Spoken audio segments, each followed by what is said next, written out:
Sir, I'm going to need you to step back from first class immediately or I'll have to call security. The words hung in the pristine cabin air like a blade cutting through the soft jazz music and the gentle hum of pre-flight preparations. But we're getting ahead of ourselves.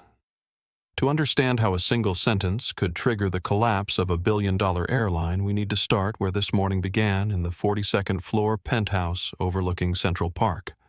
Jamal Washington's alarm never had the chance to ring. At 5:30 a.m. sharp, he was already awake, sitting cross-legged on a meditation cushion in his minimalist bedroom, watching the first hints of dawn paint the Manhattan skyline in shades of gold and amber. At 38, Jamal had built a morning routine that most people would consider obsessive, but for him, it was the foundation that held his empire together. Every successful day started with 20 minutes of silence, 20 minutes of gratitude, and the kind of mental clarity that you couldn't buy no matter how many billions you had in the bank. The apartment around him told a story of incredible success, but it wasn't flashy in the way people might expect from a tech billionaire. The furniture was carefully chosen, each piece serving a purpose beyond mere status. The walls displayed artwork from black artists whose careers he'd helped launch through his foundation, and the only photograph on his nightstand was of his grandmother, the woman who had raised him in the Corktown projects of Detroit and taught him that respect was something you earned through character, not purchased with wealth. Jamal rose from his meditation and moved through his morning routine with the same precision he brought to running TechFlow Systems, the cloud infrastructure company that had made him one of the youngest black billionaires in America. His shower was exactly 8 minutes. His breakfast consisted of steel-cut oats with fresh berries and a single cup of Ethiopian coffee that he prepared with the attention of a master craftsman. By 6:15, he was dressed in a charcoal gray suit that had been handmade by a tailor in London, the fabric so perfectly fitted that it moved like a second skin. The first call of the day came while he was adjusting his cufflinks, titanium pieces that had been a gift from his CTO when they'd signed their first major contract 5 years ago. The name on his phone screen made him smile slightly. Rebecca Chen, his chief technology officer, and the closest thing to a best friend that his demanding schedule allowed. Morning, Rebecca Jamal said, putting the phone on speaker as he slipped his feet into Italian leather shoes that cost more than most people made in a month. Please tell me you're calling with good news about the Neptune contract. Rebecca's voice crackled through the speaker with the kind of energy that only came from someone who lived and breathed code. Well, that depends on how you define good news, boss. The good news is that Neptune Airlines is completely dependent on our infrastructure for literally everything they do. Reservations, baggage tracking, crew scheduling, in-flight entertainment maintenance logs. If we sneeze, their entire operation catches pneumonia. Jamal paused in tying his shoes, hearing something in Rebecca's tone that made his stomach tighten slightly. And the bad news. The bad news is that their contract expires in 72 hours, and if we don't renew, they go from being a modern airline to basically trying to run operations with paper and pencil. Their backup systems are from the Stone Age, Jamal. Without our cloud infrastructure, Neptune Airlines doesn't just lose money. They literally cannot function as a business. This was exactly why Jamal was flying to London today, instead of handling the renewal through video conference. An $800 million contract deserved the kind of personal attention that could only happen when you looked your partners in the eye and shook their hands. Neptune Airlines had been one of TechFlow's first major clients, and their relationship had grown from a small regional carrier outsourcing their IT needs to a global partnership that had helped transform Neptune into one of the most technologically advanced airlines in the world. The board meeting is scheduled for tomorrow morning, Jamal said, walking to his floor-to-ceiling windows and looking out at the city that never seemed to sleep. I've got the contract renewal terms in my briefcase along with the proposal for the expanded security protocols they've been asking about. This should be straightforward, Rebecca. We deliver what we promise, they pay what they owe. Everyone goes home happy. Just remember to smile when you tell them about the price increase, Rebecca said with a laugh. 20% is a lot, even for services they can't live without. "They'll pay it," Jamal said with quiet confidence. "They don't have a choice, and more importantly, they know we're worth every penny. TechFlow doesn't just provide infrastructure, we provide peace of mind. When was the last time Neptune had a major system failure?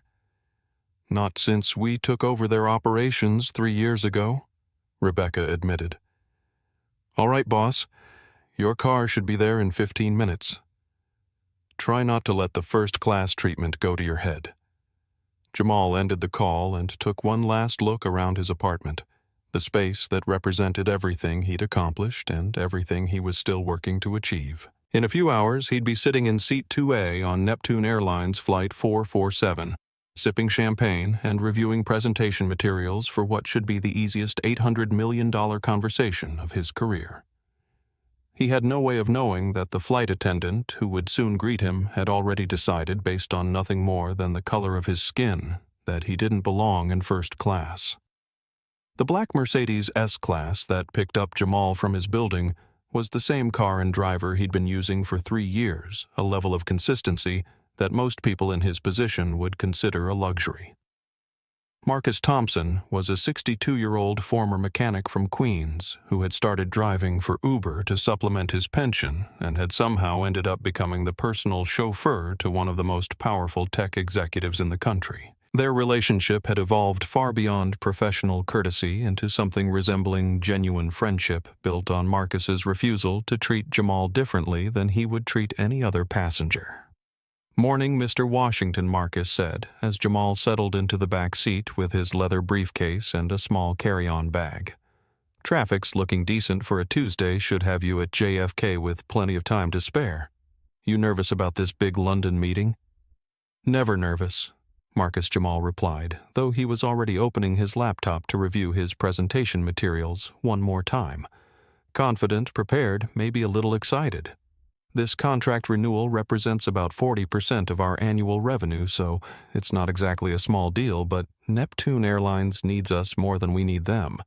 Sometimes the best negotiating position is the one where you're willing to walk away. Marcus navigated through the early morning Manhattan traffic with the skill of someone who had been driving these streets for decades, weaving between yellow cabs and delivery trucks, while maintaining a conversation that kept Jamal grounded in the real world beyond corporate boardrooms and quarterly earnings reports. "My wife was asking about that scholarship program you set up for kids from the neighborhood. Her nephew applied last month, hoping to study computer science at Howard University. Tell Mrs. Thompson that the selection committee reviews applications every quarter, and we're looking for students who demonstrate both academic excellence and a genuine desire to use technology to lift up their communities," Jamal said, looking up from his laptop screen. "The money isn't the hard part.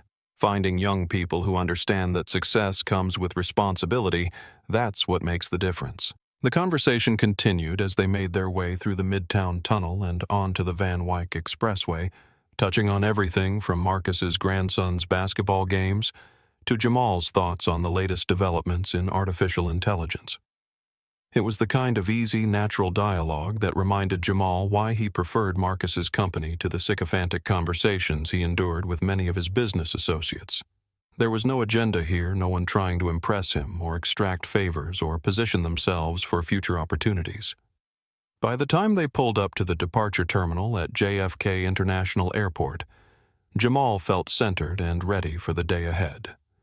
He tipped Marcus generously as always and made his way through the VIP check-in process that his platinum status with Neptune Airlines had earned him through years of frequent travel. The airline's premium lounge was a sanctuary of quiet luxury, all polished wood and soft lighting where he could review his contracts one final time while enjoying a proper espresso.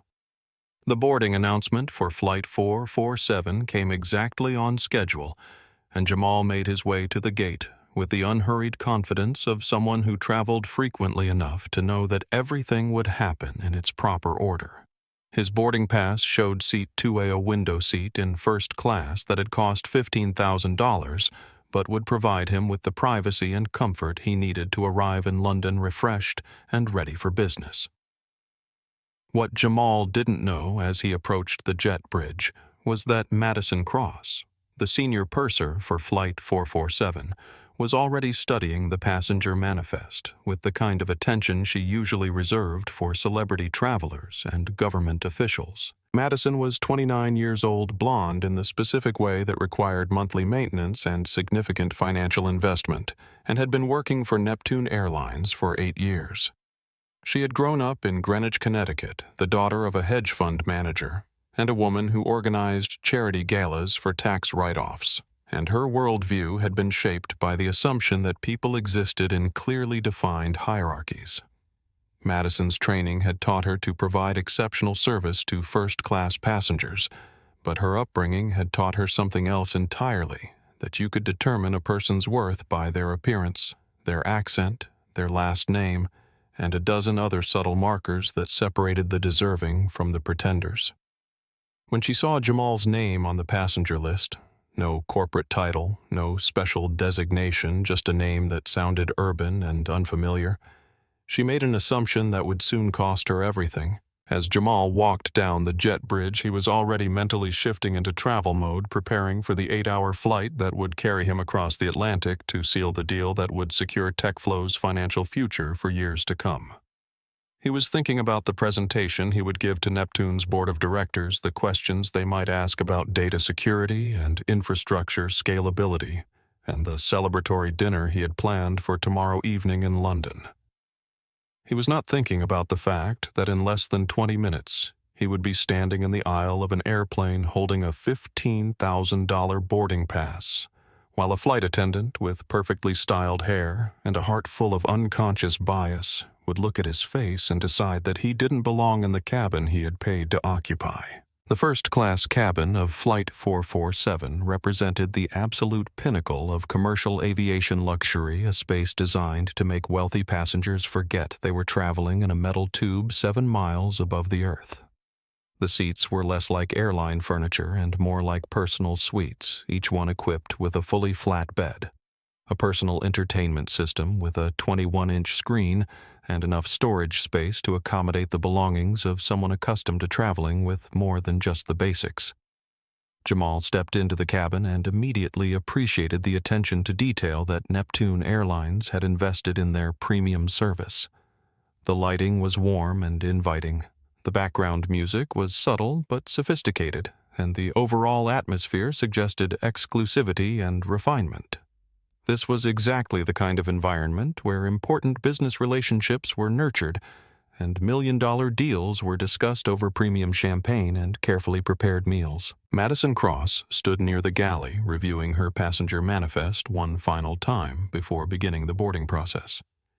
She wore her uniform with the kind of precision that suggested military training, every button properly fastened and every piece of jewelry regulation compliant. Her smile was professional and welcoming, the expression she had perfected through years of customer service training and thousands of hours of dealing with the traveling public.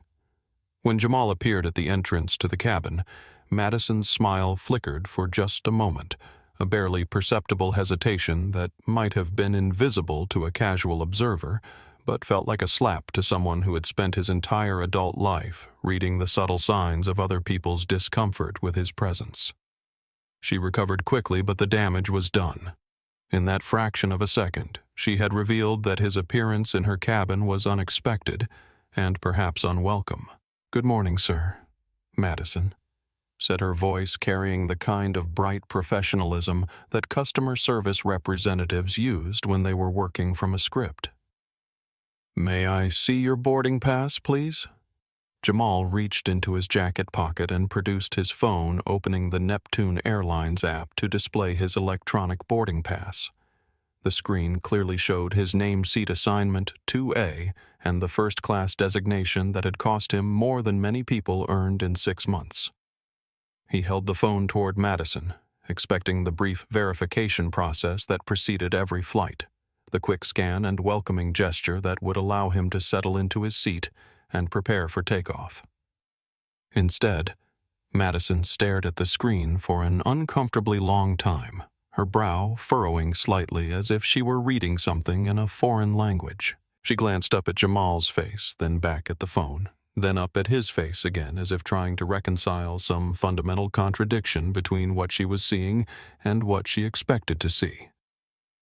"I'm sorry, sir," Madison said, her tone shifting subtly from professional warmth to cautious formality. "There appears to be some kind of discrepancy with your reservation. Would you mind waiting just a moment while I verify this with our ground crew? A discrepancy." Jamal felt the familiar tightness in his chest that came whenever he encountered this particular variety of bureaucratic stonewalling, the kind that always seemed to happen when certain types of people found themselves in places where other people didn't expect to see them. He had checked in online exactly 24 hours ago, had received his seat assignment confirmation, and had even paid extra to ensure that his meal preferences were noted in the airline's computer systems. "I'm not sure what kind of discrepancy you're referring to," Jamal said, his voice remaining calm and reasonable despite the growing certainty that he was about to experience something he had hoped to avoid on this particular morning. "I purchased this ticket 3 weeks ago, checked in online yesterday, and received confirmation of my seat assignment. Perhaps you could explain what exactly needs to be verified." Madison's response was to pick up a phone that connected her directly to the gate crew, turning slightly away from Jamal as she spoke in a voice too quiet for him to hear. Her body language suggested someone who was dealing with a problem that required discreet handling, and Jamal found himself wondering exactly what she thought the problem might be. Behind him, other first-class passengers were beginning to board, and Jamal was acutely aware that he was standing in the middle of the aisle, blocking their access to their seats, while Madison conducted her mysterious verification process. He could feel their eyes on him, could sense their growing impatience with whatever delay his presence had created, and could practically hear their internal questions about why he was taking so long to complete what should have been a 30-second interaction. The irony was not lost on him that in less than 12 hours, he would be sitting across a conference table from Neptune Airlines' board of directors, discussing the renewal of a contract that kept their entire operation running smoothly. The servers that powered their reservation systems, their crew scheduling software, their baggage tracking protocols, and even their in-flight entertainment systems were all managed by TechFlow Systems under Jamal's direct supervision. Without his company's services, Neptune Airlines would be reduced to operating like a regional carrier from the 1980s, completely dependent on manual processes and paper records. But Madison Cross didn't know any of that. All she knew was that a black man in an expensive suit was claiming to belong in first class, and her training, or perhaps something deeper and less professional, was telling her that this situation required additional scrutiny. Madison finished her phone conversation and turned back to Jamal with an expression that somehow managed to combine apologetic concern with unmistakable suspicion. Behind her, the galley area buzzed with the quiet efficiency of flight attendants preparing for an international departure, and the soft lighting of the first-class cabin created an atmosphere of exclusivity that made the growing tension feel even more surreal. "I apologize for the delay," Sir Madison said, though her tone suggested that she wasn't particularly sorry about anything. "It appears that we have a situation with double-booked seating in first class this morning. Our gate supervisor has confirmed that there was a computer error in our reservation system, and unfortunately your seat assignment conflicts with another passenger who has priority boarding status." Priority boarding status. The phrase hung in the air like smoke from an expensive cigarette, carrying implications that went far beyond airline policies and reservation protocols. Jamal had been flying with Neptune Airlines for nearly a decade, had personally spent hundreds of thousands of dollars on their tickets, and had achieved the kind of elite status that theoretically guaranteed him the highest level of customer service. The idea that someone could have priority over his confirmed paid reservation was not just unlikely, it was impossible. "I'm going to need to see some documentation of this computer error," Jamal said, his voice remaining steady, despite the growing certainty that he was being subjected to exactly the kind of treatment he had hoped to avoid. "I'd also like to speak with your supervisor about this priority passenger. and understand exactly what kind of status would override a confirmed first-class reservation that was purchased and paid for 3 weeks ago. Madison's response was interrupted by the arrival of Tyler Ashworth, a 22-year-old with perfectly styled blonde hair, designer sunglasses perched on his head, and the kind of casual arrogance that could only come from never having to worry about money. Tyler moved through the cabin like he owned it, carrying a backpack that cost more than most people's monthly rent, and wearing a hoodie that somehow managed to look both expensive and deliberately casual. Madison Tyler called out with the familiarity of someone greeting an old friend. "I made it. Traffic was absolutely insane coming from the Hamptons, but I knew you'd take care of me. Please tell me you managed to work your magic with that seat upgrade we talked about." The pieces of the puzzle suddenly clicked into place with devastating clarity. Tyler wasn't a priority passenger with legitimate airline status. He was someone with a personal connection to Madison, someone she was willing to bend rules for because of reasons that had nothing to do with company policies or customer service protocols. The priority that trumped Jamal's paid reservation wasn't corporate hierarchy or elite status. It was the simple fact that Tyler was the kind of passenger Madison preferred to serve. Tyler absolutely, Madison said, her demeanor transforming completely as she greeted the newcomer. The cautious formality she had shown Jamal evaporated, replaced by genuine warmth and enthusiasm. "I've been holding seat 2A for you, just like we discussed. Your father's assistant called yesterday to confirm the arrangement, and everything is all set up exactly the way you like it." Jamal felt the blood drain from his face as he processed what he was hearing. Seat 2A. His seat, the window seat in first class that he had specifically selected and paid for, was being given to someone else because of a personal favor. Not a computer error, not a legitimate airline policy, not a priority passenger with superior status, but a simple case of preferential treatment based on personal connections and perhaps other factors that Jamal preferred not to think about too directly. "Excuse me, Jamal," interjected his voice cutting through the friendly reunion between Madison and Tyler. "Seat 2A is my confirmed reservation. I have my boarding pass right here along with the receipt for my ticket purchase. There is no computer error and there is no legitimate priority passenger. What there is apparently is a flight attendant who is willing to violate company policies to provide special treatment to her personal friends." Tyler turned to look at Jamal, for the first time his expression shifting from cheerful greeting to confused irritation, as if he couldn't understand why someone would interrupt his conversation with Madison. "Dude, what's your problem?" "Madison and I have an arrangement. My family flies Neptune all the time and the airline takes care of us. Maybe you should have booked your ticket earlier if you wanted a specific seat."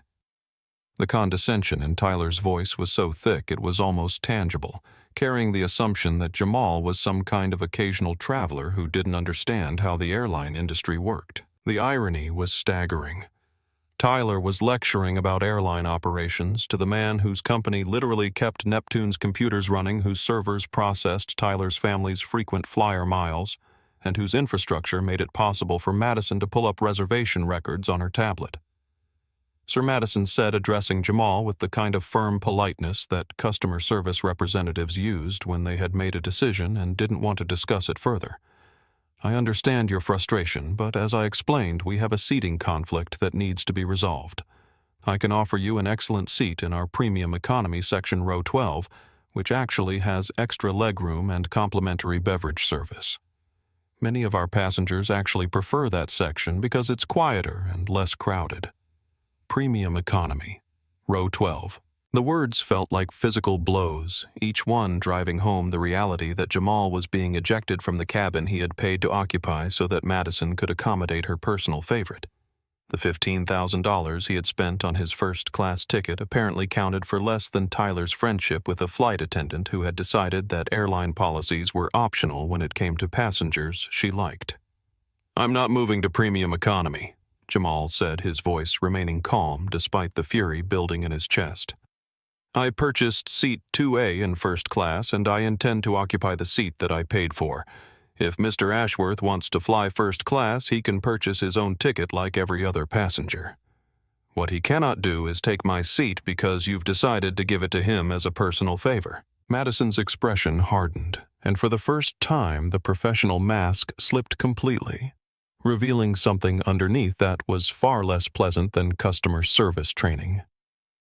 "Sir, I'm going to ask you one more time to take the seat I've offered you in premium economy. If you continue to be disruptive and refuse to cooperate with crew instructions, I will be forced to contact security and have you removed from this aircraft. Is that really how you want to start your day?" The walk from first class to economy felt like a forced march through the layers of social hierarchy, each step taking Jamal further from the world he had paid to inhabit and deeper into a reality that reminded him of every moment in his life when he had been told he didn't belong. The business class passengers barely looked up as he passed, absorbed in their newspapers and laptops. But Jamal could feel the subtle shift in atmosphere as he moved from the rarefied air of premium seating into the more democratic chaos of the main cabin. Row 34, Seat B. A middle seat squeezed between a crying infant whose mother looked like she hadn't slept in weeks, and a heavy-set businessman who was already claiming more than his fair share of the armrest space while aggressively consuming what appeared to be an egg salad sandwich. The contrast with the spacious luxury of Seat 2A was so stark, it felt deliberately cruel, as if Madison had specifically chosen the most uncomfortable possible alternative to emphasize the consequences of challenging her authority. Jamal folded his 6'2" frame into the narrow seat, his knees immediately pressing against the plastic seat back in front of him. The businessman to his right glanced over with the kind of territorial hostility that frequent economy travelers developed toward anyone who might encroach on their limited personal space, while the crying infant to his left provided a soundtrack of misery that perfectly matched Jamal's mood. This was not how billionaires were supposed to travel. This was not how Neptune Airlines' most important technology partner was supposed to be treated. This was not how any human being who had paid for a service should expect to be handled by the people providing that service. But here he was wedged into a middle seat in economy, while Tyler Ashworth stretched out in the first-class suite that rightfully belonged to him. Jamal pulled out his laptop and set it up on the tiny tray table, grateful that his morning meditation practice had taught him to find calm in the midst of chaos. He connected to the airplane's Wi-Fi system, a system that his company had designed and implemented, and began to consider his options. He could complain to Neptune's customer service department after the flight, but that would mean accepting 8 hours of discomfort and hoping that a future apology might somehow restore his dignity. He could demand to speak with the captain, but Madison had already demonstrated her willingness to threaten him with security if he didn't comply with her demands. Or he could remind Neptune Airlines exactly who they were dealing with. "Excuse me," a voice said from across the aisle, interrupting his strategic planning. "Are you Jamal Washington?" Jamal looked up to see a woman in her 30s with short auburn hair and intelligent eyes behind wire-rimmed glasses. She was holding a magazine, Tech Weekly, with his photograph on the cover, part of a story about the growing influence of black entrepreneurs in the technology sector. The headline read, "The Infrastructure King, How Jamal Washington Built the Cloud That Powers Modern Business." "I am Jamal," replied, curious about where this conversation was heading. The woman's eyes widened with genuine surprise and something that looked like outrage. "I'm Angela Rivers. I write about technology for several publications, including the magazine I'm holding. I have to ask, what are you doing in seat 34B? I mean, no offense to anyone in economy, but you're literally worth more money than some small countries. Shouldn't you be in first class? I should be." "Jamal," said, his voice carrying just enough edge to convey the depth of his frustration, "I paid $15,000 for seat 2A in first class. Unfortunately, the flight attendant decided that her personal friend deserved that seat more than the person who actually purchased the ticket." Angela's expression shifted from surprise to professional interest, and Jamal could practically see her journalistic instincts kicking into high gear. "Are you saying that Neptune Airlines bumped you from a paid first-class seat to give it to someone else? That's not just bad customer service. That's potentially fraud. Do you mind if I ask who got your seat?" A young man named Tyler Ashworth Jamal replied. According to the flight attendant, his family flies Neptune frequently and expects special treatment. Apparently, their expectations matter more than confirmed reservations and paid tickets. Angela was already reaching for her phone, her fingers flying across the screen as she documented what she was hearing. "This is incredible. You're sitting in a middle seat in economy while someone with connections gets the suite you paid for. Can I quote you on this? Can I take some pictures? The readers of Tech Weekly need to hear about this, and honestly, the entire aviation industry needs to see what happens when airlines prioritize favoritism over paying customers." Jamal considered his options carefully. His usual instinct was to handle conflicts privately to resolve disputes through proper channels and professional courtesy. But Madison Cross had already made it clear that proper channels were irrelevant when they conflicted with her personal preferences. Tyler Ashworth was probably already posting Instagram stories from the first-class cabin, documenting his successful manipulation of airline policies for the entertainment of his social media followers. "You can quote me," Jamal said, making a decision that would change everything.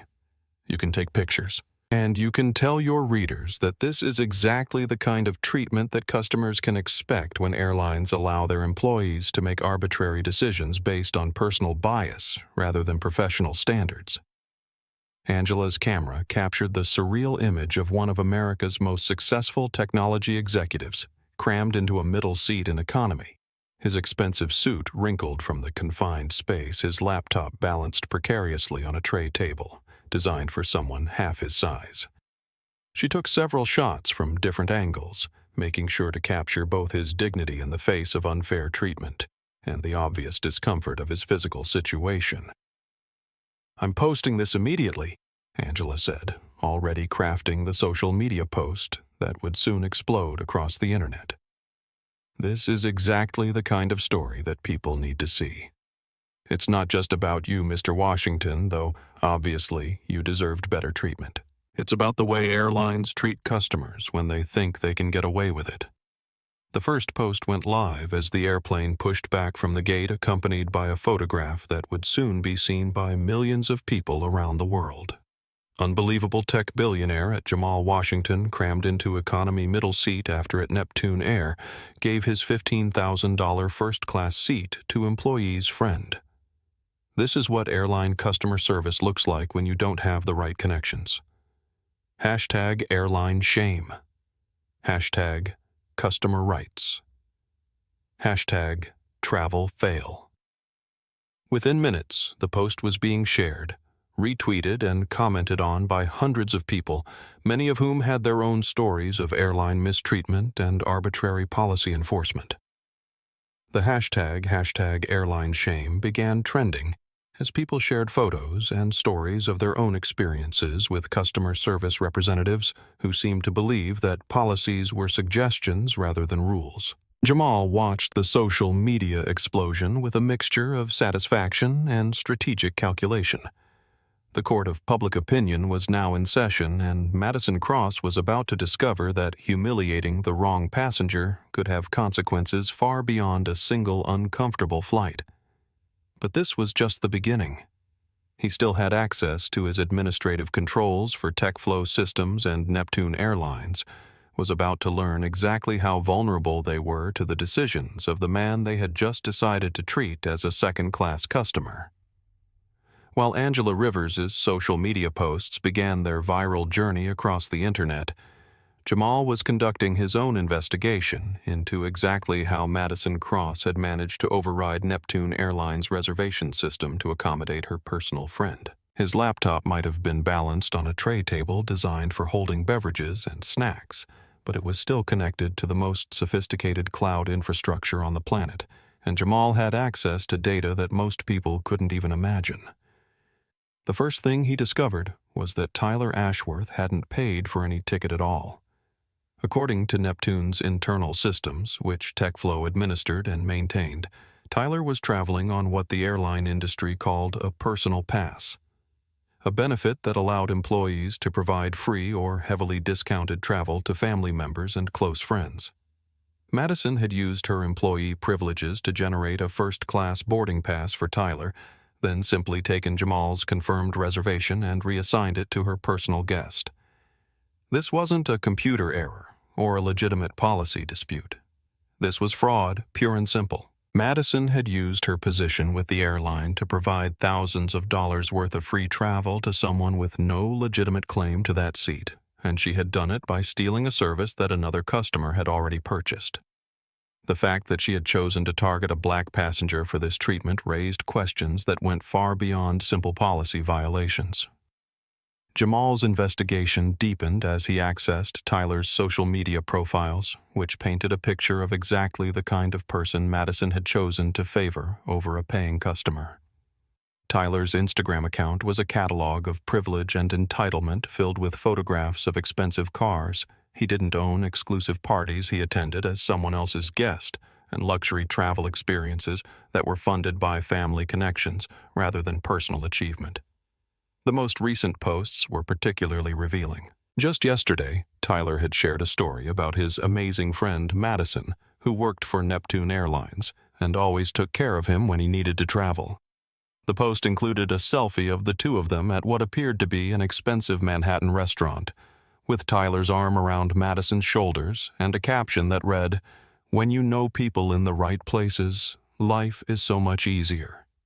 Thanks, babe, for always hooking me up with the upgrades. Hashtag first class life. Hashtag connections. Hashtag privilege has its rewards."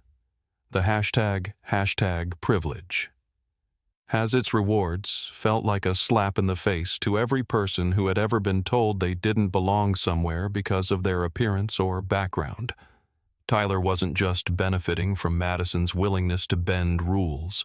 He was actively celebrating and promoting the kind of favoritism that made air travel miserable for millions of people who didn't have the right connections or the right last names. But Tyler's social media presence revealed something even more damaging to both him and Madison.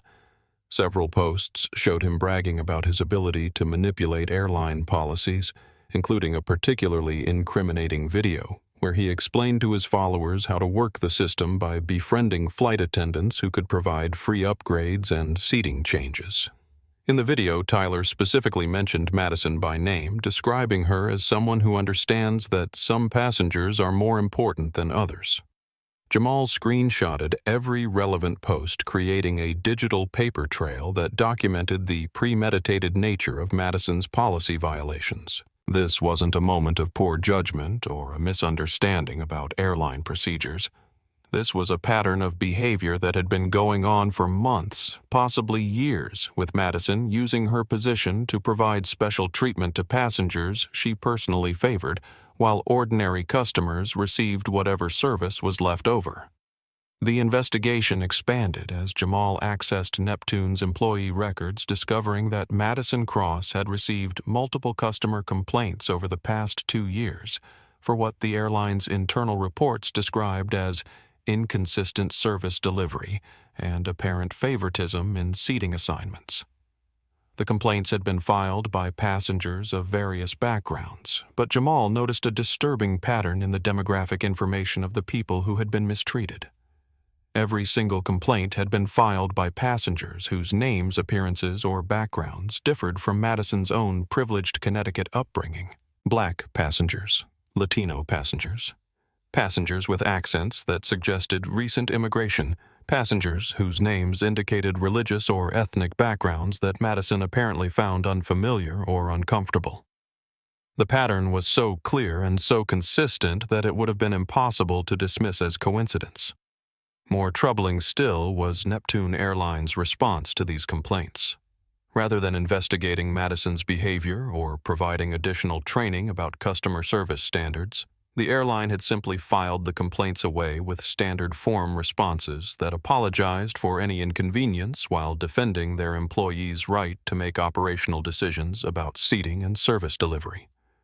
The airline had protected Madison's pattern of discriminatory behavior by treating each incident as an isolated misunderstanding, rather than recognizing the broader pattern of bias that was driving her treatment of certain passengers. They had chosen to prioritize employee relations over customer satisfaction, apparently believing that occasional complaints were preferable to addressing the underlying culture that allowed discrimination to flourish. Jamal's phone buzzed with a text message from his head of security at TechFlow boss Angela Rivers' post about "Your situation is exploding. We're getting calls from major news outlets asking for comment. How do you want to handle media response?" The question was more complicated than it appeared on the surface. Jamal had built his business reputation on being above the fray of public controversies, preferring to let his work speak for itself rather than engaging in public relations battles. But this situation was different. This wasn't about business competition or contract disputes. This was about basic human dignity and the right of every customer to receive the service they had paid for, regardless of their appearance or background. Another text arrived, this one from Rebecca Chen Jamal Neptune's "Stock is starting to move. Social media is brutal, and investment analysts are asking questions about customer satisfaction trends. The board meeting tomorrow just became a lot more interesting." That was when Jamal realized the true scope of what was happening. This wasn't just a personal humiliation or even a customer service failure. This was rapidly becoming a public relations crisis that threatened Neptune Airlines' reputation and financial stability. Angela Rivers' posts had been shared thousands of times in the first hour, and major news outlets were already picking up the story of the billionaire tech executive who had been ejected from first class to make room for a flight attendant's friend. But the story was bigger than just his individual treatment. It was about the culture of favoritism and bias that pervaded the airline industry. The assumption that some passengers mattered more than others, and the way that discrimination could hide behind customer service policies and operational procedures. Jamal made a decision that would change everything. Instead of waiting for Neptune's board of directors to offer him an apology and a refund, he was going to show them exactly what happened when they allowed their employees to treat their most important business partners as second-class citizens. The irony of Madison's situation was becoming clearer with each passing moment as Flight 447 continued its taxi toward the runway. While she had been orchestrating Jamal's humiliation and Tyler's accommodation in first class, she had no idea that her every move was being documented not just by passengers with smartphones, but by the very systems her airline depended on to function as a modern business. Madison appeared in the economy cabin carrying a bottle of champagne and wearing the kind of forced smile that customer service representatives used when they were trying to undo damage they had already caused. She stopped at row 34, where Jamal was still working on his laptop, despite the cramped conditions, and leaned down with an expression that somehow managed to combine condescension with desperation. Mr. Washington, Madison said, her voice carrying a false note of concern that fooled absolutely no one within earshot. "I wanted to personally apologize for any inconvenience you may have experienced during our boarding process. As a gesture of goodwill, I'd like to offer you this complimentary champagne and these premium snacks from our first-class service. I hope this helps make your flight more comfortable." The champagne was Dom Perignon, probably worth more than most economy passengers paid for their entire tickets. But Jamal looked at it as if Madison were offering him a participation trophy after losing a race he should have won.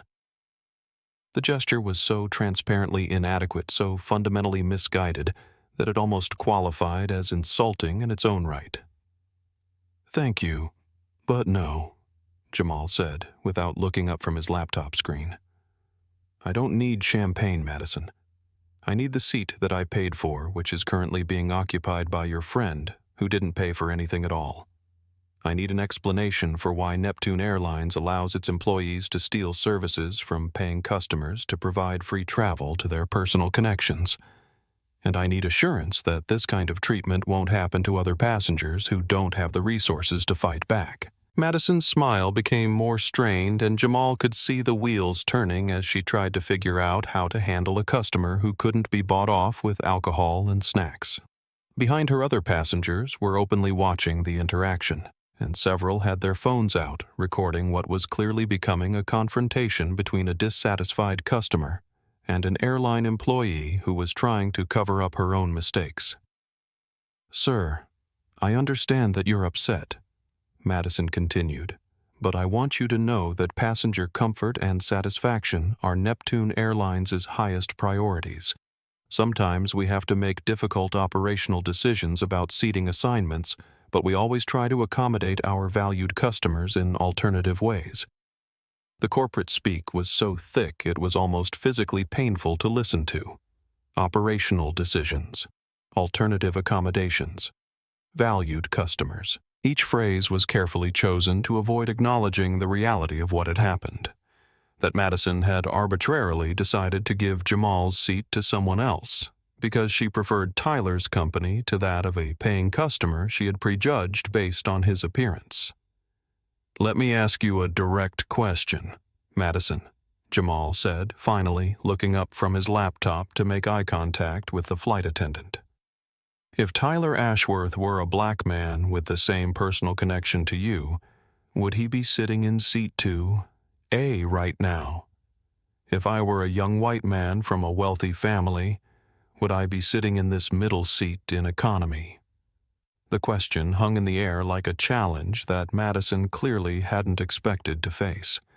Her professional training had taught her how to handle complaints about lost luggage, delayed flights, and uncomfortable seats, but it hadn't prepared her for a direct confrontation about the role that bias might have played in her decision-making process. "Sir, race has nothing to do with our seating policies," Madison said.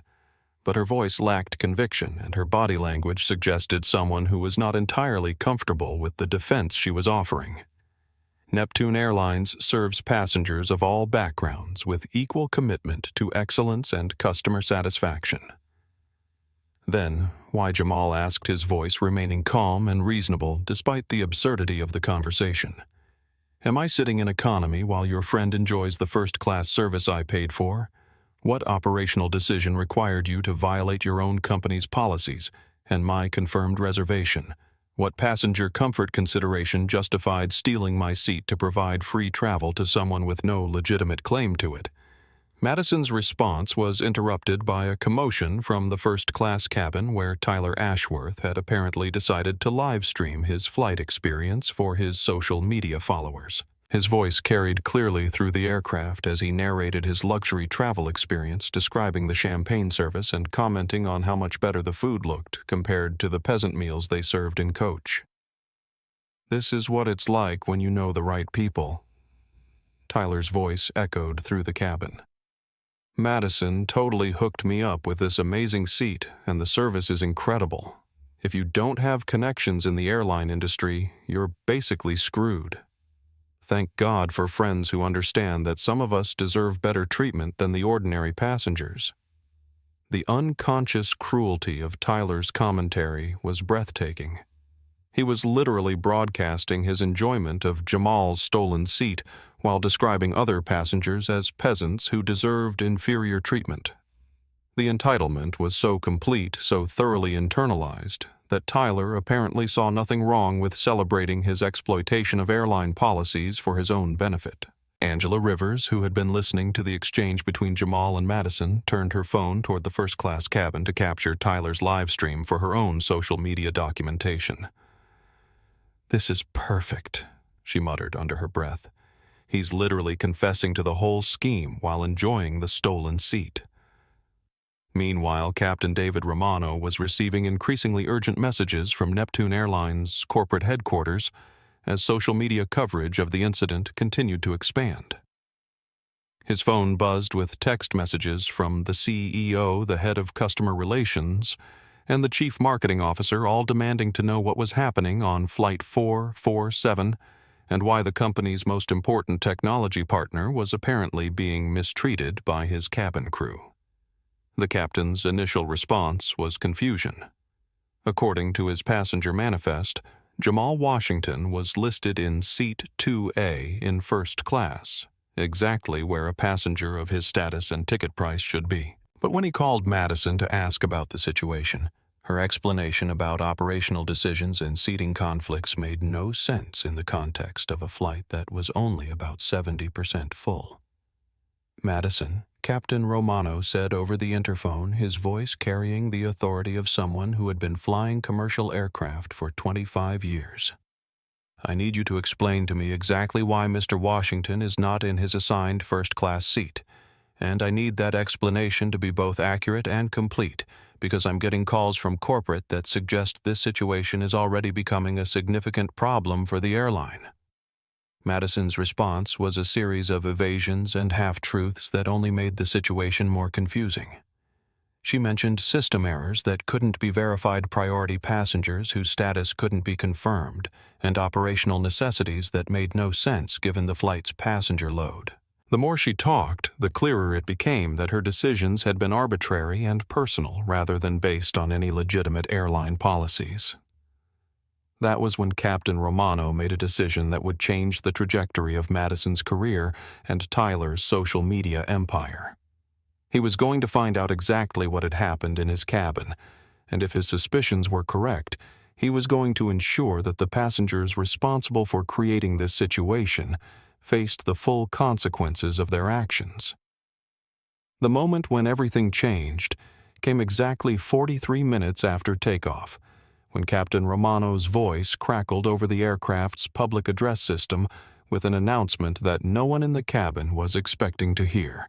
Ladies and gentlemen, this is your captain speaking. Due to an operational irregularity that requires immediate attention from our corporate headquarters, we will be returning to JFK International Airport. Please remain seated with your seatbelts fastened as we begin our descent back to New York. Flight attendants, please prepare for an unscheduled landing. A collective gasp went through the cabin as passengers processed the implications of what they had just heard. Unscheduled landings were serious business in the airline industry, typically reserved for medical emergencies, mechanical failures, or security threats. The idea that an operational irregularity could be serious enough to abort a transatlantic flight and return to the departure airport suggested that something far beyond ordinary customer service issues was happening aboard Flight 447. Jamal closed his laptop and leaned back in his uncomfortable middle seat, a small smile playing at the corners of his mouth as he realized that Captain Romano had apparently decided to take the situation seriously. The captain had clearly done some investigation of his own and discovered that Madison's explanations for the seating changes didn't match the reality of what had actually happened. But Jamal's satisfaction at the captain's decision was tempered by the knowledge that the unscheduled landing was just the beginning of what was about to unfold. While Madison had been offering champagne and making excuses, Jamal had been implementing his own response to the situation, and Neptune Airlines was about to discover exactly what it meant to mistreat the person who controlled their technological infrastructure. The first sign of what was coming appeared on passengers' personal devices as they tried to access Neptune Airlines' website to understand what was happening with their flight. Instead of the usual homepage with flight information and booking options, visitors to the site were greeted with a message that read, "Service temporarily unavailable due to server maintenance. We apologize for any inconvenience." But this wasn't routine maintenance. This was Jamal Washington demonstrating the vulnerability that Neptune Airlines had created by allowing Madison Cross to treat him as a second-class customer. With a few keystrokes on his laptop, using administrative access that his contract with the airline specifically authorized him to use, Jamal had begun shutting down the digital systems that kept Neptune Airlines functioning as a modern business. The airline's reservation system was the first to go offline, making it impossible for customers to book new tickets, modify existing reservations, or check in for flights. The baggage tracking system followed, leaving thousands of passengers around the world unable to locate their luggage or file claims for delayed or lost bags. The crew scheduling system went dark, making it impossible for Neptune to manage pilot and flight attendant assignments for the hundreds of flights they operated daily. At Neptune Airlines headquarters in Atlanta, emergency alarms began sounding in the IT department as system after system reported critical failures. The technical staff initially assumed they were dealing with some kind of cyber attack or catastrophic hardware failure. But their diagnostic efforts kept leading them back to the same conclusion: their systems weren't being attacked from the outside. They were being shut down by someone with legitimate administrative access. Rebecca Chen Jamal's CTO was monitoring the situation from TechFlow's operations center in Manhattan, watching as Neptune's digital infrastructure collapsed with surgical precision. She had helped design these systems personally, and she knew exactly how dependent the airline had become on cloud-based services that Jamal's company provided. Without TechFlow's servers, Neptune Airlines would be reduced to operating like a regional carrier from the 1970s. The financial markets were the next to feel the impact of what was happening. As news of Neptune's system failures spread through social media and business news outlets, the airline's stock price began to plummet. Investors who had been confident in Neptune's technological capabilities were suddenly confronted with evidence that the entire operation could be brought to its knees by a single disgruntled technology partner. Tyler Ashworth's social media celebration of his first-class accommodations had taken on a surreal quality as his live stream continued to document his luxury experience, while the airline that was providing that experience literally fell apart around him. His followers watched in real time as his commentary about deserving better treatment than ordinary passengers was juxtaposed with news reports about system failures and stock market losses. Madison Cross was beginning to understand that she had made a catastrophic error in judgment, but she still didn't grasp the full scope of what was happening. Her training had taught her to handle upset passengers with offers of compensation and apologies, but she had no framework for understanding that she had just provoked a conflict with someone who had the power to destroy her employer's business with a few lines of computer code. As Flight 447 began its descent back to JFK Madison, made one last attempt to control the situation by approaching Jamal in his economy seat. This time she wasn't carrying champagne or snacks. Instead, she was carrying a first-class boarding pass and wearing the expression of someone who had finally realized the magnitude of her mistake. Mr. Washington Madison said, her voice shaking slightly as she tried to maintain her professional demeanor.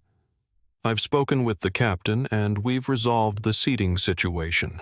We have a first-class suite available for you immediately, and I want to personally apologize for any misunderstanding about your reservation." Jamal looked up at Madison with an expression that was neither angry nor triumphant. Instead, he seemed almost sad, as if he were disappointed by the predictability of human behavior when people finally realized they had misjudged someone's importance. "The misunderstanding wasn't about my reservation," Madison Jamal said quietly. "The misunderstanding was about treating people with dignity and respect, regardless of their appearance or background. The misunderstanding was about assuming that some passengers matter more than others based on personal preferences rather than professional standards." Madison's face had gone pale as she began to comprehend the full implications of what she had done. The confident, authoritative flight attendant who had dismissed Jamal's concerns and threatened him with security was disappearing, replaced by someone who was beginning to understand that her career at Neptune Airlines was probably over. "Please," Madison whispered, glancing around to make sure other passengers couldn't hear her desperation. "I made a mistake. I understand that now. But this is affecting the entire airline, thousands of employees who had nothing to do with what happened. Can't we work something out? Can't we find a way to resolve this without destroying people's livelihoods?" It was the first time Madison had acknowledged that other people might be affected by her decisions. The first hint that she was capable of thinking beyond her own preferences and immediate interests. But it was also too late. The wheels of consequence were already in motion, driven by forces much larger than one flight attendant's personal biases. The technological apocalypse that Jamal had unleashed on Neptune Airlines was surgical in its precision and devastating in its scope.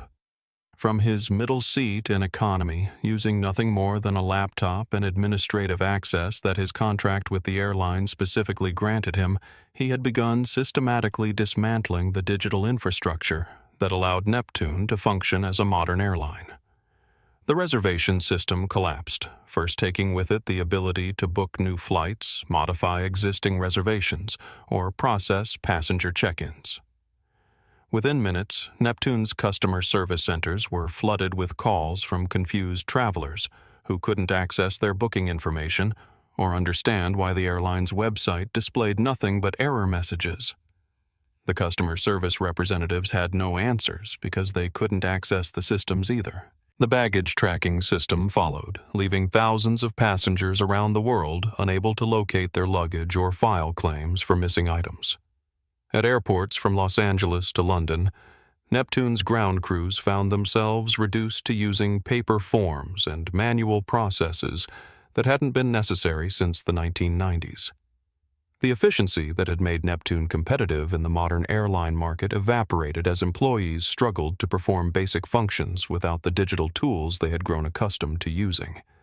The crew scheduling system was next creating chaos that rippled through Neptune's operations like a stone thrown into a calm pond. Pilots reported for duty to discover that their flight assignments couldn't be verified. Flight attendants arrived at airports only to find that their schedules had disappeared from the system. Gate agents had no way to confirm which crew members were authorized to work, which flights leading to delays and cancellations that affected thousands of passengers who had no idea why their travel plans were suddenly in jeopardy. At Neptune Airlines' corporate headquarters in Atlanta, the scene was one of barely controlled panic. The company's chief information officer, a man named Robert Chen, who had been with the airline for 15 years, stood in the middle of the IT department, watching his carefully maintained systems disappear one by one. His technical staff moved frantically between computer terminals, trying to understand what was happening and how to stop it. "Sir," one of the senior technicians called out, his voice tight with stress. "We're not being hacked. This isn't a cyber attack or a hardware failure. Someone with legitimate administrative access is shutting us down from the inside. According to the server logs, the commands are coming from someone with root privileges on our primary cloud infrastructure." Robert Chen felt his stomach drop as the implications became clear. There were only 3 entities with that level of access to Neptune's systems: Neptune's own IT department, the FBI's cybersecurity unit in case of national security emergencies, and TechFlow Systems, the company that had built and maintained Neptune's cloud infrastructure for the past 5 years. "Get me the contract file for TechFlow," Chen demanded, though he already suspected what he would find. "And get me a direct line to Jamal Washington immediately. If he's behind this, we need to understand what he wants and how to stop it before we lose everything." The contract file confirmed what Chen had feared. TechFlow's agreement with Neptune Airlines included provisions that allowed them to suspend services in case of material breach of contract or treatment of TechFlow personnel that threatens the integrity of the business relationship. The language had seemed like standard legal boilerplate when the contract was signed, but now it looked like a loaded weapon that had been carefully placed in Neptune's hands. Meanwhile, the financial markets were beginning to react to news of Neptune's system failures. The airline's stock price, which had opened the day at $127 per share, began dropping as rumors spread through trading floors about technical problems and possible cyber attacks. Business news outlets picked up the story, amplifying the financial impact as investors began to question Neptune's technological capabilities and operational resilience. Angela Rivers had become an inadvertent war correspondent, documenting the collapse of a major airline from seat 34C, while her initial social media posts about Jamal's treatment continued to spread across the internet. Her Twitter feed had become a real-time chronicle of corporate consequences, with each new post attracting thousands of shares and comments from people who were watching a customer service failure transform into a business disaster. Update: Neptune Airlines' entire digital infrastructure is failing as we speak. Angela posted, along with a video of passengers trying unsuccessfully to access the airline's website on their phones. Stock down 18% and falling. Reservation systems offline, baggage tracking down. This is what happens when you treat customers like garbage. At Neptune Airstock ticker. NPT, #airline shame. #justice served. The #justice served began trending as people around the world shared their own stories of airline mistreatment and expressed satisfaction at seeing a major corporation face consequences for poor customer service.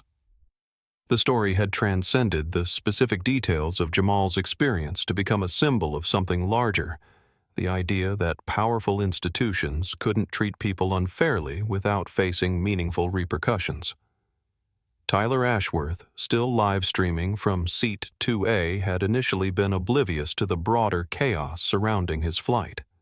His social media followers had been entertained by his commentary about first-class amenities and his casual dismissal of economy passengers, but the tone of the comments on his live stream began to shift as news of Neptune's crisis spread. Instead of congratulating him on his successful manipulation of airline policies, his followers began pointing out that he was celebrating stolen services while the airline that had provided those services was collapsing in real time.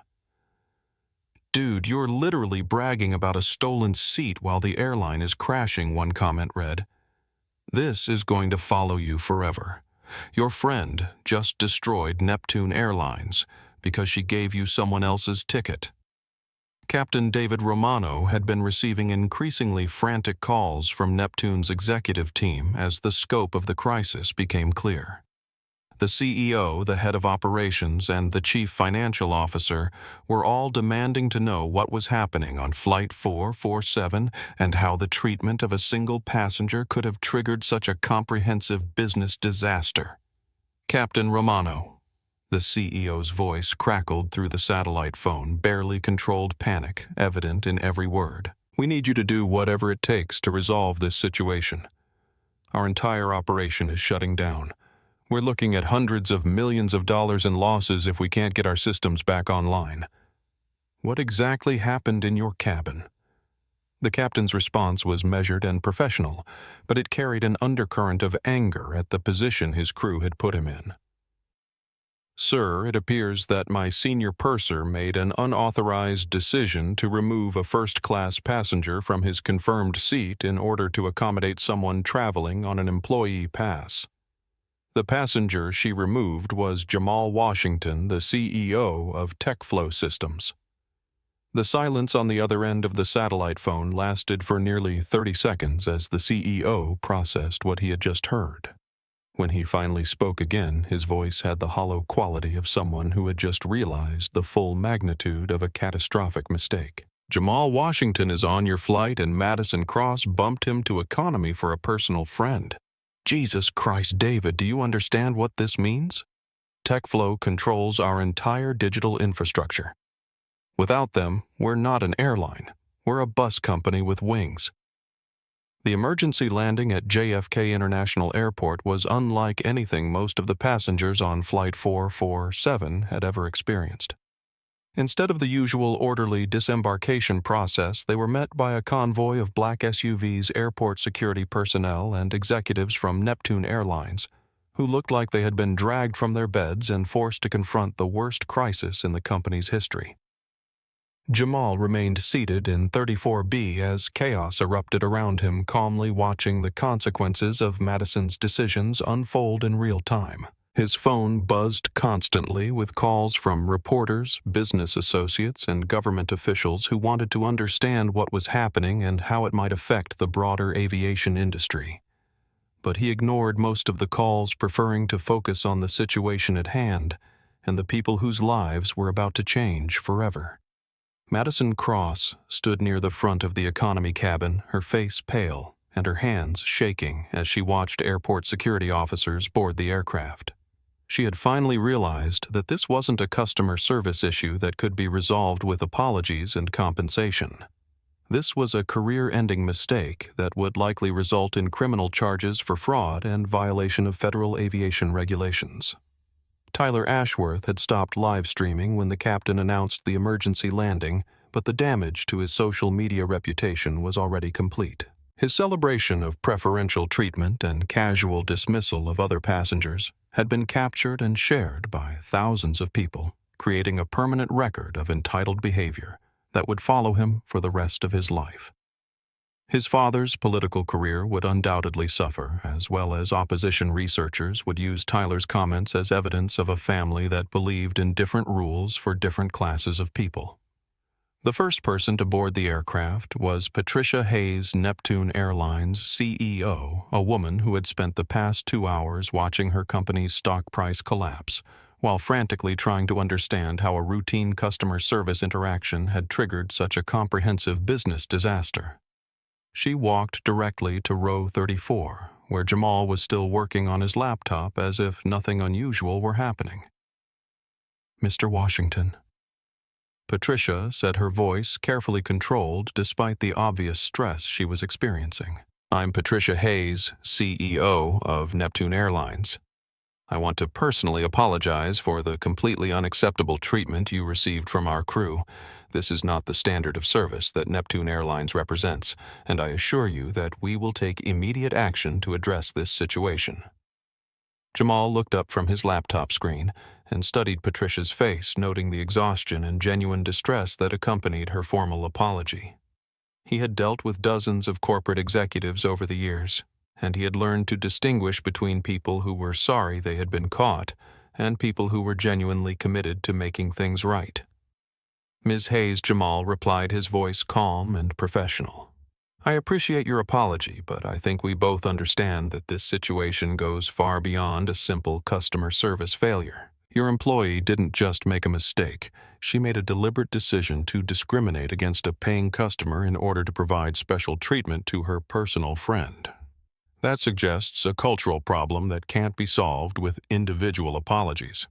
Behind Patricia, a team of attorneys and crisis management specialists had boarded the aircraft along with representatives from the Federal Aviation Administration who were beginning their own investigation into potential violations of federal regulations governing airline operations and passenger rights.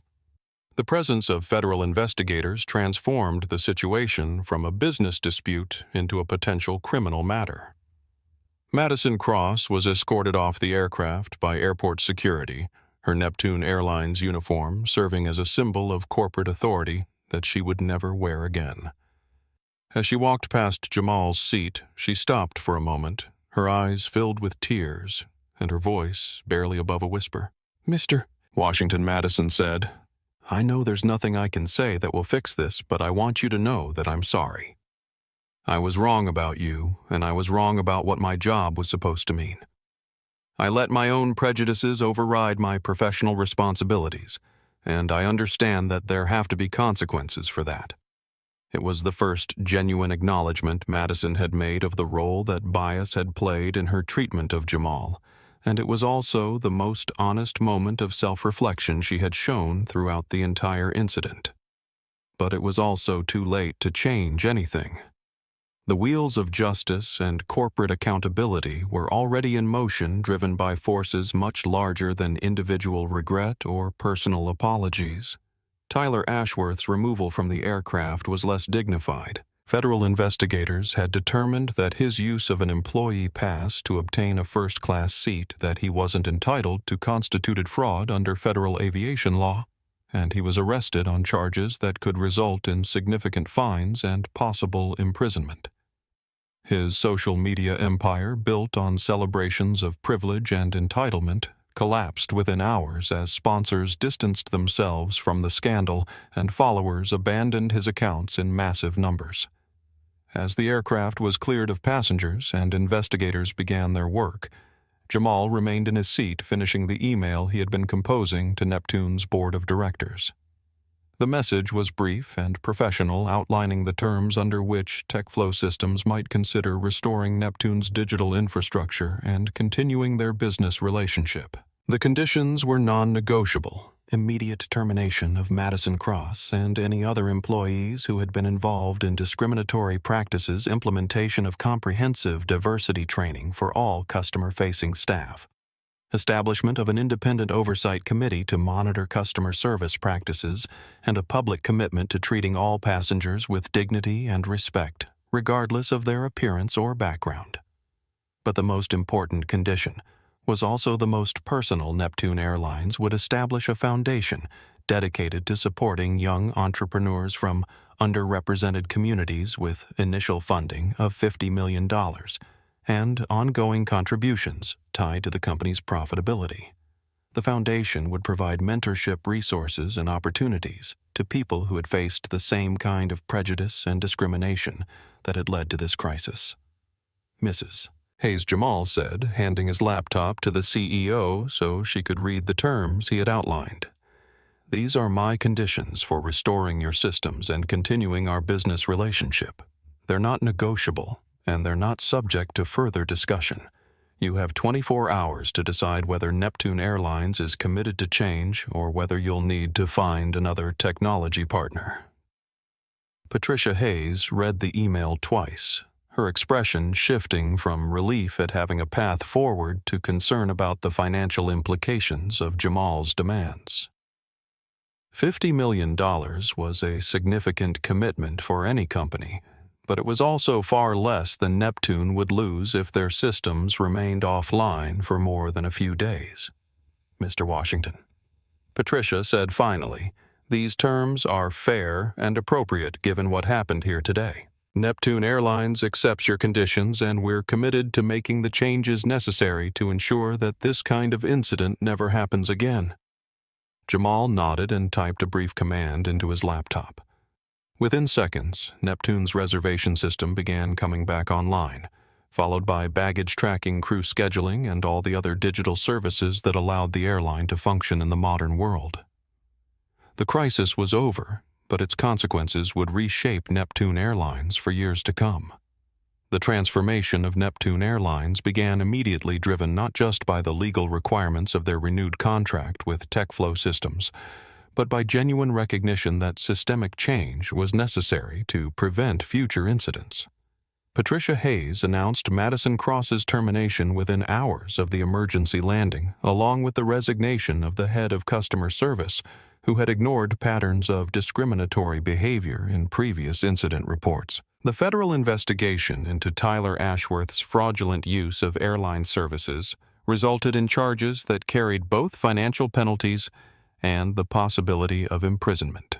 More damaging to Tyler's future prospects was the permanent record of his entitled behavior during the live stream, which had been captured and archived by thousands of people who shared it as an example of privilege unchecked by accountability or consequences. Tyler's father, Senator Richard Ashworth, found himself facing difficult questions about his family's values and his son's behavior during congressional hearings on airline industry practices. The scandal contributed to his eventual defeat in the next election cycle, as voters decided that representatives who raised children to believe in different rules for different classes of people might not be the best advocates for ordinary Americans. But the most significant changes happened within Neptune Airlines itself, as the company implemented comprehensive reforms designed to address the cultural problems that had allowed Madison's discrimination to flourish unchallenged. Every customer-facing employee underwent extensive training about unconscious bias, customer rights, and the importance of treating all passengers with dignity and respect. The independent oversight committee that Jamal had demanded proved to be particularly effective at identifying and addressing problems before they escalated into crises. Composed of representatives from civil rights organizations, customer advocacy groups, and the airline industry, the committee reviewed customer complaints, monitored service delivery patterns, and provided recommendations for continuous improvement. Most importantly, Neptune Airlines established the Dignity in Travel Foundation that Jamal had required as part of the settlement. The foundation's $50 million initial funding grew rapidly as other airlines and travel companies contributed to what became an industry-wide effort to support entrepreneurs from communities that had been historically excluded from business opportunities. The foundation's first grant recipients included a young black woman who was developing artificial intelligence systems to detect and prevent bias in hiring practices, a Latino immigrant who had created a mobile app to help travelers navigate airport accessibility services, and a Native American entrepreneur whose logistics company was revolutionizing supply chain management for rural communities. Jamal served on the foundation's board of directors, but he insisted that the day-to-day operations be managed by people who had personally experienced the kind of discrimination that had led to Neptune's crisis. The foundation became a model for other corporate accountability initiatives, proving that companies could transform harmful incidents into opportunities for meaningful social change.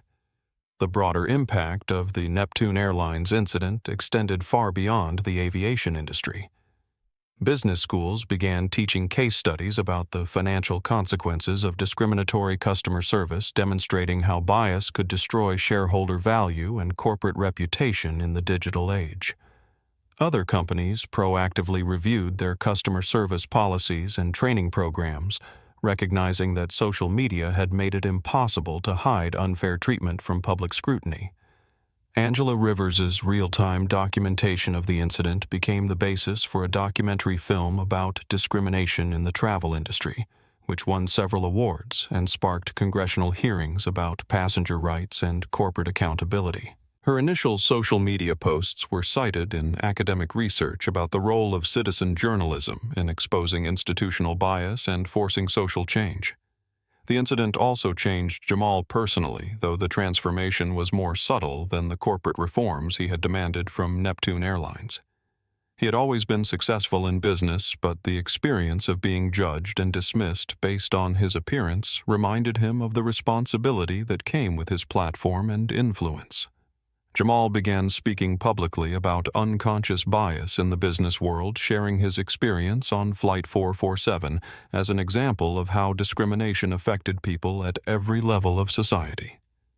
His talks at conferences and universities emphasized that dignity was not a privilege to be earned, but a right to be respected regardless of someone's appearance, background, or social status. The Neptune Airlines crisis became a watershed moment in corporate America's understanding of customer service and social responsibility. Companies that had previously dismissed discrimination complaints as isolated incidents began recognizing patterns of bias in their own operations and implementing changes to address them proactively. 6 months after Flight 447's emergency landing, the aviation industry had fundamentally changed its approach to customer service and employee training. The incident had demonstrated that discriminatory behavior wasn't just morally wrong, it was financially devastating for companies that allowed it to persist unchallenged.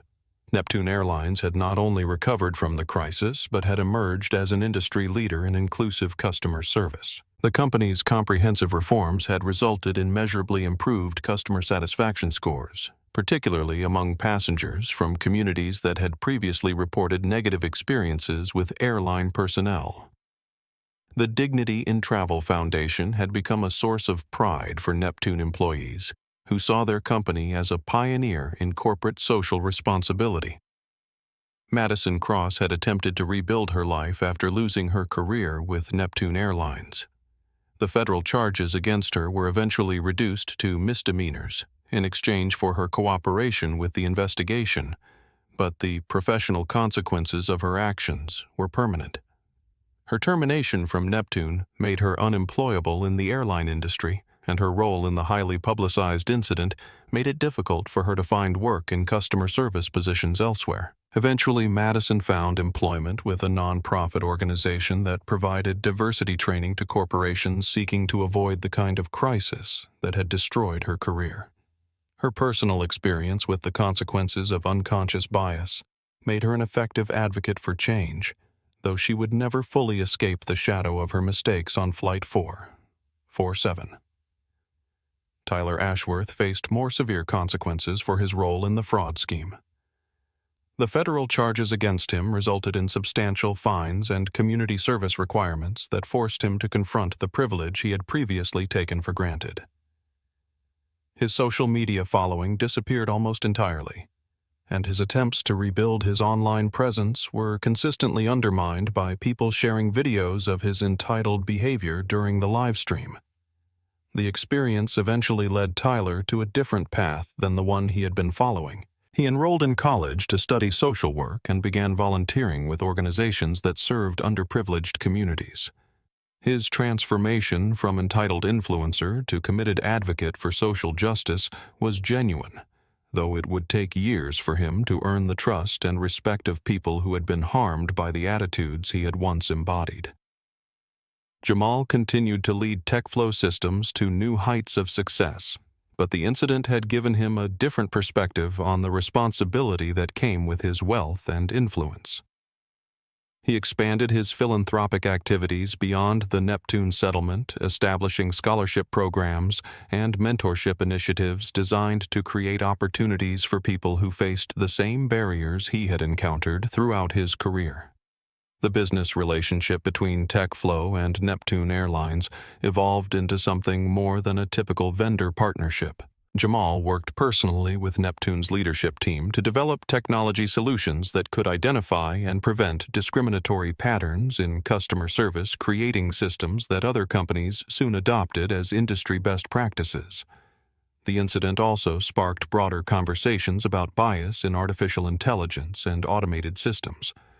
Jamal recognized that the technology his company developed could either perpetuate existing patterns of discrimination or help eliminate them, and he committed TechFlow to ensuring that their systems promoted equality rather than reinforcing prejudice. Rebecca Chen, Jamal's CTO, led the development of bias detection algorithms that became standard features in TechFlow's cloud infrastructure services. These systems monitored customer service interactions, identified patterns that might indicate discriminatory treatment, and provided real-time feedback to help companies address problems before they escalated into crises. The success of these initiatives attracted attention from government agencies and international organizations seeking to address discrimination in digital systems. TechFlow's expertise in bias detection made them a leading provider of technology solutions for companies and institutions committed to promoting equality and inclusion.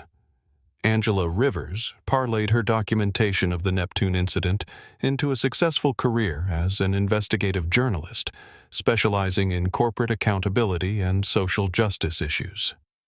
Her reporting led to exposés of discriminatory practices in multiple industries, and her work contributed to significant reforms in how companies approached customer service and employee training. The hashtag Airline shame that Angela had helped popularize became a permanent fixture in social media conversations about travel experiences. Passengers used the hashtag to document unfair treatment and hold airlines accountable for discriminatory behavior, creating a form of crowdsourced oversight that complemented formal regulatory mechanisms. The Neptune Airlines incident demonstrated that individual acts of discrimination could have far-reaching consequences in an interconnected digital world. The combination of social media documentation, financial market reactions, and technological dependencies had created an environment where companies could no longer hide behind corporate policies or dismiss customer complaints as isolated incidents. Most importantly, the incident proved that change was possible when people with power and influence were willing to use their resources to demand accountability and promote justice. Jamal's response to his mistreatment had transformed a personal humiliation into a catalyst for industry-wide reform, creating lasting benefits for millions of travelers who would never know his name but would benefit from the changes he had forced into existence. 1 year after Flight 447, Jamal Washington stood at the podium of the International Aviation Customer Service Conference in Chicago, looking out at an audience of airline executives, government regulators, and customer rights advocates who had gathered to discuss the transformation that had swept through the industry following what journalists had dubbed the Neptune incident. The conference room was packed beyond capacity, with people standing along the walls and others participating virtually from around the world. Jamal's keynote speech had been scheduled as the closing address, but it had become the most anticipated presentation of the entire event, drawing attendees who wanted to hear directly from the man whose experience had triggered the most significant changes in airline customer service practices in decades. Ladies and gentlemen, Jamal began, his voice carrying the quiet authority that had made him one of the most respected technology leaders in the world. I want to start by acknowledging that the story I'm about to tell you is not really about me.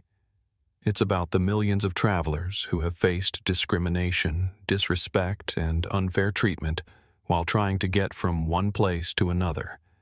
And it's about the power we all have to demand better from the institutions that serve us. The audience was silent as Jamal recounted the events of that morning on Flight 447, describing Madison Cross's assumptions about his worthiness to occupy the first-class seat he had paid for Tyler Ashworth's casual celebration of preferential treatment and the systemic failures that had allowed discriminatory behavior to flourish, unchallenged for years. But Jamal's presentation wasn't focused on the past. It was about the future that had emerged from that crisis. He shared data showing dramatic improvements in customer satisfaction scores across the airline industry, particularly among passengers from communities that had historically reported negative experiences with airline personnel. The reforms that Neptune Airlines had pioneered were now being implemented by carriers around the world, creating a new standard for inclusive customer service. The most important lesson from this experience, Jamal continued, is that change is possible when we stop accepting discrimination as inevitable and start treating dignity as non-negotiable. Every person who boards an airplane, regardless of their appearance, their accent, or their background, deserves to be treated with respect and professionalism. That's not a favor we grant to people we deem worthy. It's a basic human right. The presentation included video testimonials from travelers who had benefited from the industry's new commitment to inclusive service. An elderly Latino man described how airline staff had gone out of their way to accommodate his wife's wheelchair without making them feel like burdens. A young black woman shared her experience of being upgraded to first class as an apology for previous mistreatment, accompanied by genuine efforts from the crew to ensure her comfort and satisfaction. Perhaps most powerfully, the presentation included a message from Madison Cross herself, who had agreed to participate despite the personal cost of revisiting her role in the crisis. Speaking from a video screen, Madison looked older and more reflective than she had during her days as a Neptune Airlines purser, her blonde hair now showing gray roots and her expression carrying the weight of hard-earned wisdom. "I want to speak directly to airline employees who might be watching this," Madison said, her voice steady despite the obvious emotion behind her words. "I spent 8 years thinking I was providing excellent customer service because I was polite to passengers I liked and efficient with passengers I didn't.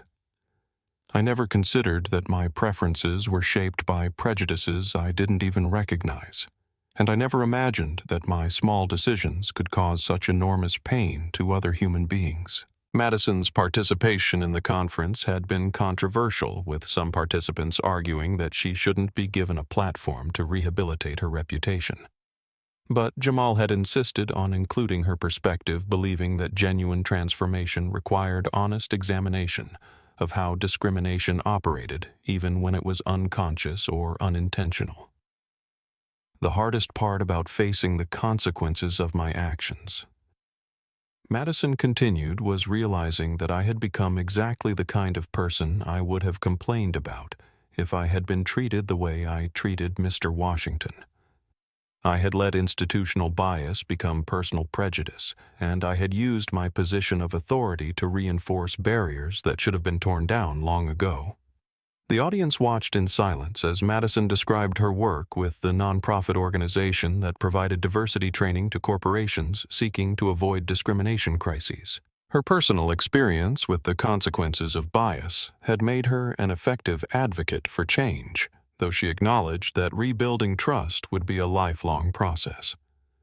Tyler Ashworth had also undergone significant personal transformation since the incident, though his journey had been more private and less public than Madison's. The federal charges against him had been resolved through community service requirements that introduced him to people whose experiences were far different from his privileged upbringing. He had eventually enrolled in college to study social work, driven by a genuine desire to use his advantages to help others, rather than simply enjoying them for his own benefit.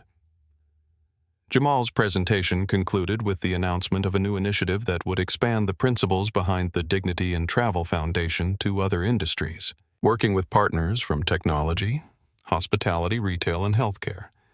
The initiative would create standards for inclusive customer service that recognize the fundamental equality of all people seeking services from businesses. The airline industry has proven that change is possible when companies commit to treating discrimination as a business problem rather than a social issue, Jamal said as his presentation drew to a close. But this transformation can't stop with aviation. Every industry that serves the public has an obligation to examine its practices, address its biases, and ensure that dignity is universal rather than selective. The standing ovation that followed lasted nearly 5 minutes, but Jamal knew that applause was less important than the concrete commitments that companies would make to implement the changes they had discussed during the conference. The real measure of success would be the experiences of individual travelers who would benefit from more inclusive policies and better-trained customer service representatives. The ripple effects of the Neptune Airlines incident continued to spread through corporate America and beyond, creating lasting changes that extended far beyond the aviation industry. Business schools incorporated the case study into their curricula as an example of how quickly discriminatory practices could escalate into existential threats to major corporations, demonstrating the financial as well as moral imperative for inclusive policies.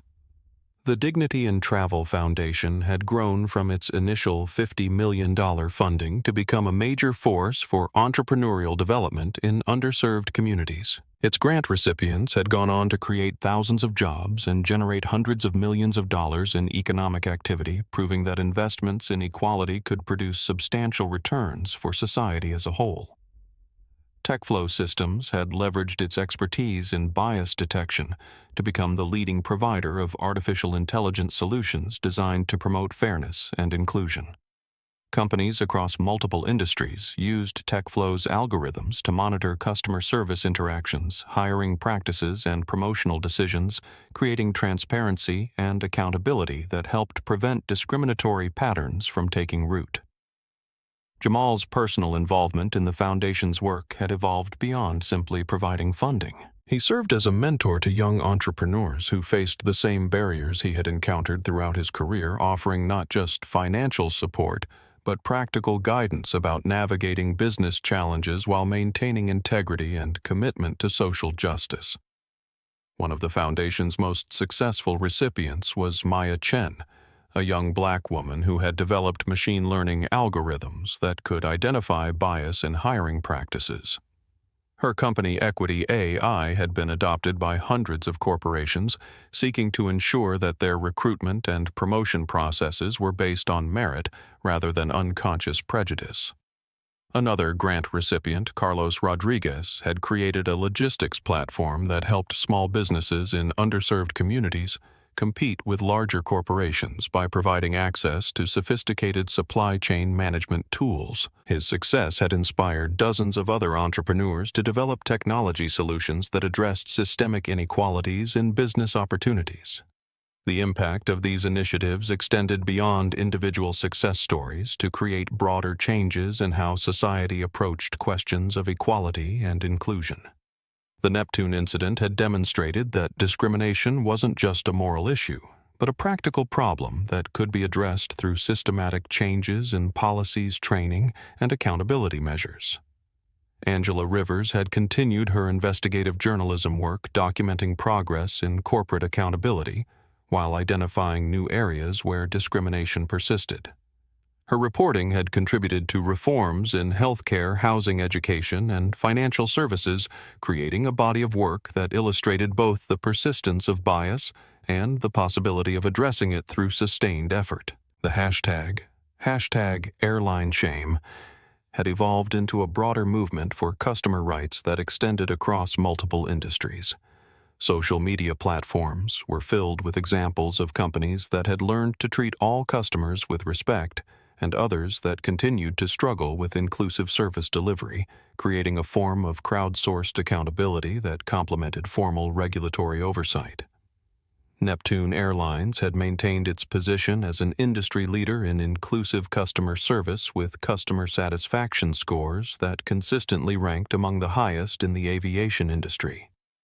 The company's commitment to equality had become a source of competitive advantage, attracting passengers who valued respectful treatment and corporate social responsibility. The airline's employee training programs had become models for other companies seeking to address unconscious bias in customer service. Neptune's approach combined education about the history and psychology of discrimination with practical tools for recognizing and interrupting biased behavior before it could harm customers or damage business relationships. Patricia Hayes had become a prominent advocate for corporate accountability in the business community, speaking at conferences and serving on boards that promoted inclusive leadership practices. Her experience managing the Neptune crisis had taught her that companies could choose to see diversity challenges as opportunities for growth rather than problems to be managed.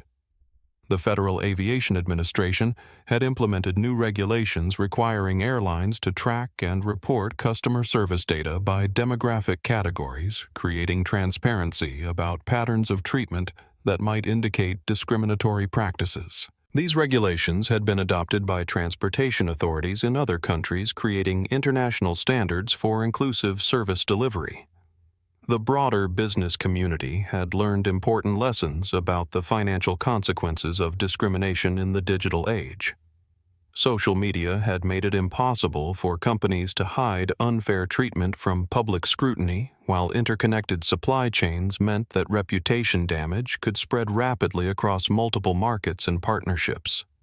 Most importantly, the Neptune incident had demonstrated that individual action could catalyze systemic change when combined with strategic thinking and sustained commitment. Jamal's response to his mistreatment had transformed a personal humiliation into an opportunity for industry-wide reform, creating benefits for millions of people who would never know his name, but would experience better treatment as a result of his courage. 2 years after Flight 447, Jamal Washington boarded another Neptune Airlines flight from New York to London, this time for a vacation rather than a business meeting. As he settled into his first-class seat, the same 2A that Madison Cross had tried to deny him, he reflected on how much had changed since that morning when a flight attendant's prejudice had nearly destroyed an airline. The crew on this flight represented the transformation that had swept through the industry. The lead flight attendant was a young Latino man who greeted every passenger with genuine warmth and professionalism. His colleagues were equally diverse and equally committed to treating all travelers with dignity and respect, regardless of their appearance or background. During the meal service, Jamal struck up a conversation with the flight attendant about the changes in airline customer service training. The young man, whose name was Roberto, mentioned that he had studied the Neptune incident as part of his certification program and had been inspired by the way individual courage could create positive change for everyone. Mr. Washington, Roberto said as he served Jamal's coffee, "I want you to know that what you did made my job better. I work for a company that trains us to see every passenger as equally important, and that makes it easier for me to do my best work every day. Thank you for not accepting treatment that was unacceptable." As the plane climbed toward cruising altitude, Jamal looked around the cabin and saw something that would have been impossible 2 years earlier: a truly inclusive environment where every passenger was treated with the same level of respect and professionalism. The transformation hadn't been easy or quick, but it had been real and lasting. The flight to London was smooth and uneventful, exactly as air travel should be for everyone, regardless of the color of their skin or the assumptions others might make about their worthiness to occupy the space they had paid for.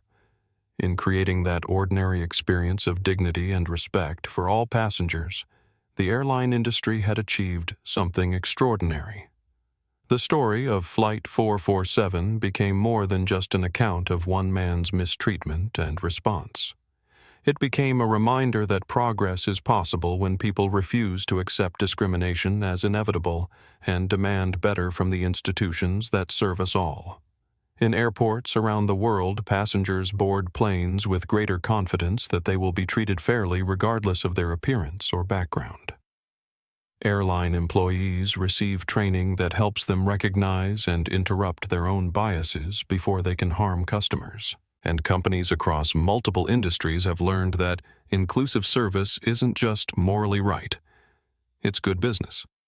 If this story inspired you to demand dignity and respect in your own interactions with businesses and institutions, please share it with others who might benefit from this message.